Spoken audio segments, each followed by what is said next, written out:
When you're rolling through Beverly Hills, you'll find a little strip of land, the promised land. Rodeo Drive, where fashion dreams come true. A place where the rich and famous shop for only the highest in high fashion. Gucci, Prada, Chanel, Cartier, Ferragamo, and Vuitton. So if you must possess that darling Chanel purse, simply fall by in your Lamborghini with your platinum or better yet black card in hand and let it roll. But for the rest of us, if you seek, you shall find. Fire up that computer, search designer and resale, and there it is. The Chanel you've been longing for. But wait, what's this? Instead of $3,000 retail price, you can grab it for $850. Score! Now that's a good deal, right?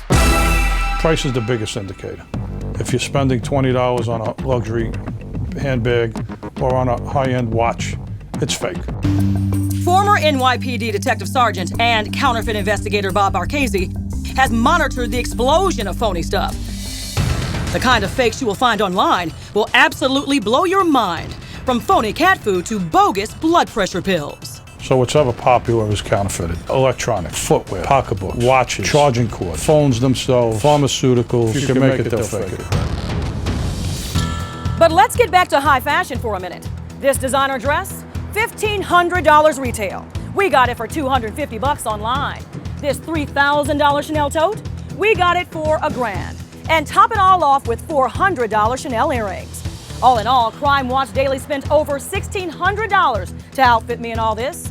And all of it was bought on internet consignment stores and resale sites that guarantee all of this stuff would be real, authentic.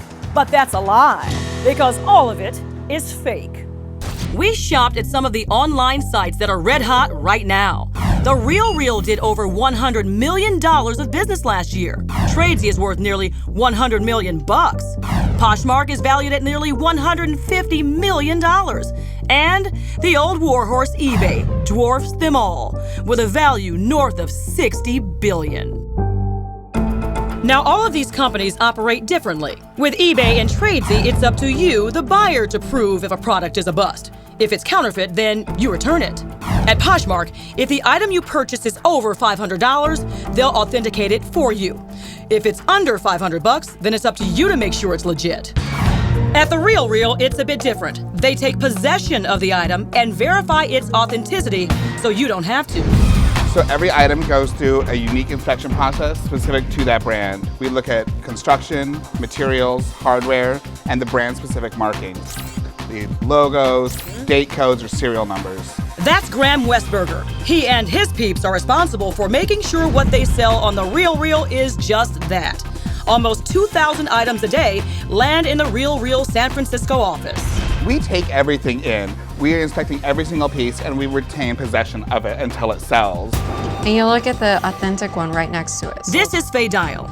She runs an internet resale site called Lollipuff.com, where things are done a different way. Lollipuff only accepts about a dozen brands for authentication and sale. For Faye, it's all about the details. In order to properly support an authentication now, you have to have authentication expertise in not only the vintage and the modern pieces, but also Chanel bags, Chanel clothing, Chanel jewelry, Chanel shoes, scarves. It goes on and on. And authentication expertise is very specific to the brand.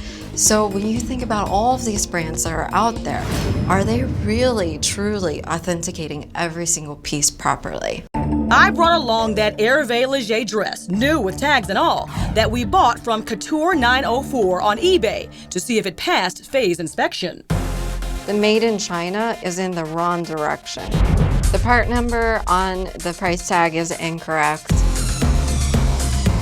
There's a lot of things that are not good about this dress. The 5 quarters is incorrect. The serial number was sewn in incorrectly. This is in okay fake. Would you spot it in the street? Oh yeah, absolutely. Ooh, not good. And my authenticated $1,000 Chanel purse we bought from Tradesy? This is, again, a really, really poor fake. There are many, many obvious signs. When you look at the CC logo right here, it has a trademark. It has serifs on it. This is wrong. It should be more boxy. And the CC logo is a bit off as well. So pretty much everything about this bag is wrong. Okay, I get it. We were suckered. But where does all this fraudulent stuff come from? In a word, China. Fakes come flooding into America, stuffed and hidden in container ships. An astounding 11,000 containers come through the port of Los Angeles every day.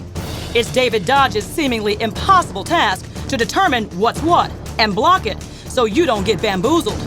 It ain't easy. It's incredible sometimes to see what they try to bring in. So here's one of them, right?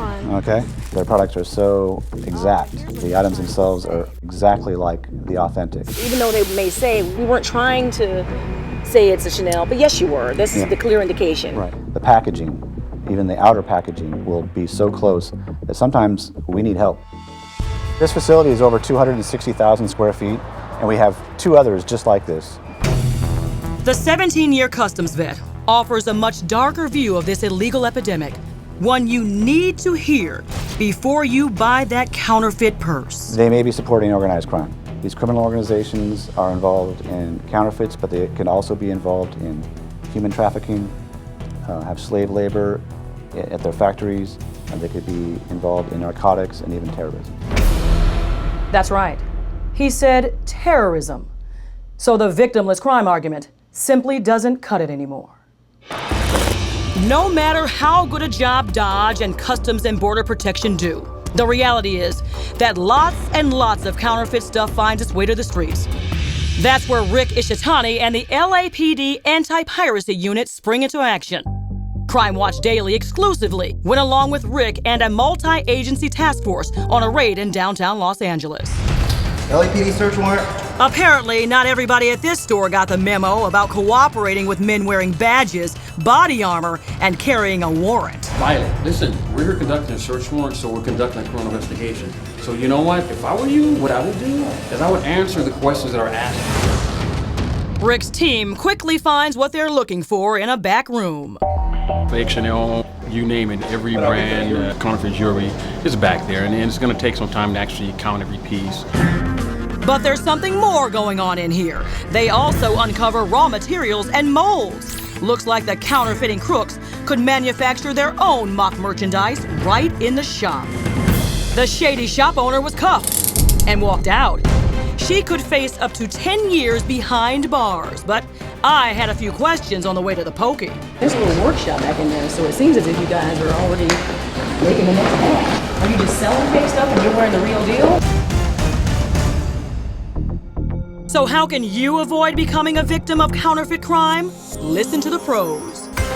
You want to look for a site that specializes in specific brands. Make sure that the company is reputable, they have a good Better Business Bureau rating, that they have a customer service number in case you have any questions or you get something that you clearly didn't order. Look for listings with a lot of pictures.